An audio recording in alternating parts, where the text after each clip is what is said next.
क्या आप भी कभी रिश्तेदारों से उलझन महसूस करते हैं? क्या इनकी गैर ज़रूरी नसीहतें या गैर मकबूल तवक्कुआत आपको तंग करती हैं?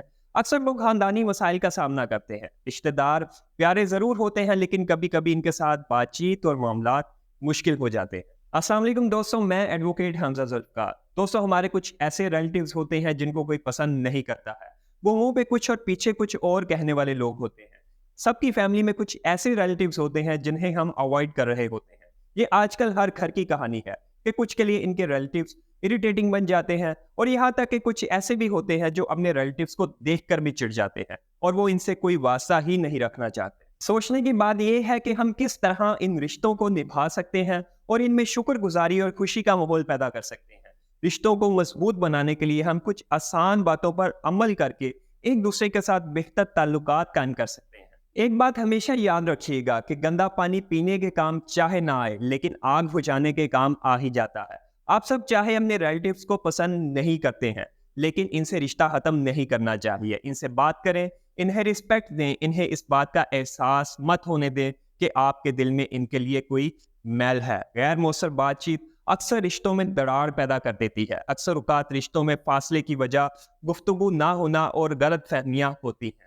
मेरी बात याद रखिएगा दोस्तों कि बंद घड़ी भी दिन में 2 बार सही वक्त बताती है, इसलिए कोई पता नहीं है हमें आने वाले वक्त में किसकी जरूरत पड़ जाए। ऐसा नहीं है कि आप अपने बेनिफिट के लिए किसी से रिश्ता रखें, बस आप अपना किसी से ताल्लुक खराब मत करें। जिंदगी अपने हिसाब से जिएं, लेकिन वक्त का कोई पता नहीं होता कि कब किस इंसान को किसके सामने खड़ा करते। इसलिए समझदार शख्स वही होता है जो सबको अपने साथ मिला के चलता है। दोस्तों, जानने की कोशिश करते हैं कि किस तरह थोड़ी सी कोशिश से रिश्तों को मजबूत बनाया जा सकता है और इनमें खुशी लाई जा सकती है। आपको ये बात समझनी होगी कि आप अपने रिलेटिव्स के खिलाफ गलत बात मत करें। वो जैसे भी हैं, आपके रिश्तेदार हैं या आपके दोस्त हैं, इसलिए इनकी रिस्पेक्ट करें। आपको जो भी इनकी बात बुरी लगती है या जिस चीज़ से आपको तकलीफ पहुंचती है, इसको बयान करने का भी एक तरीकाकार होता है। कभी भी आप इनको देखकर नजरअंदाज मत करें, ना ही इनकी बातों को मानने से इनकार करें। आप इनसे जरूर कहें कि आप इनकी राय की कदर करते हैं, लेकिन फैसला आप खुद लेना चाहते हैं। ये बताना भी जरूरी है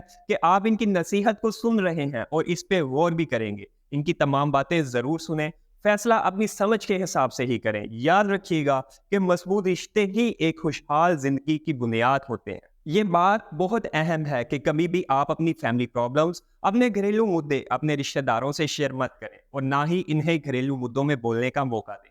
और यही आदत आपकी पूरी फैमिली में होनी चाहिए, क्योंकि सिर्फ आपके चाहने से ये सब कुछ मुमकिन नहीं होगा। आजकल बहुत से लोग अपनी छोटी छोटी बातें अपने रिश्तेदारों से कहते हैं। इन्हें ये तक नहीं पता होता कि आगे चल के वो इसे आपकी कमजोरी के रूप में भी इस्तेमाल कर सकते हैं। लेकिन जिम्मेदार शख्स तो वही है जो अपनी घरेलू बातें छुपा के रखता है और रिश्तेदारों के साथ सिर्फ काम की हद तक ताल्लुक रखता है, ताकि मुसीबत और परेशानी के वक्त वो इनसे मदद ले सके। दोस्तों, रिश्तेदार जैसे भी हो, हर किसी से रिश्ता बनाकर रखना चाहिए। ये हमारे लिए और हमारी फैमिली के लिए बहुत जरूरी है। रिश्तों को मजबूत बनाने के लिए वक्त और कोशिश दोनों की जरूरत होती है, और ये इतना भी मुश्किल नहीं है जितना हम सोचते हैं। थोड़ी सी कोशिश और इन आसान टूल्स की मदद से आप अपने रिश्तों में खुशियां ला सकते हैं। आपसे इजाजत चाहूंगा। अल्लाह हाफिज।